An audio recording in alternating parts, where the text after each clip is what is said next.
খ্রিস্টান হইলে কফিনে, মুসলিম হইলে কাফনে, হিন্দু হইলে চিতায় পুড়ে ছাই।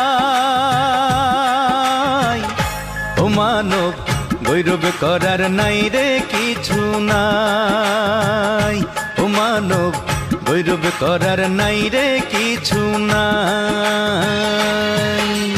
খ্রিস্টান হইলে কফিনে, মুসলিম হইলে কাফনে, হিন্দু হইলে চিতায় পুড়ে ছাই। ও মানব গৌরব করার নাই রে কিছু নাই, ও মানব দুই দিনের এই দুনিয়াতে গৌরব করার নাই রে কিছু নাই।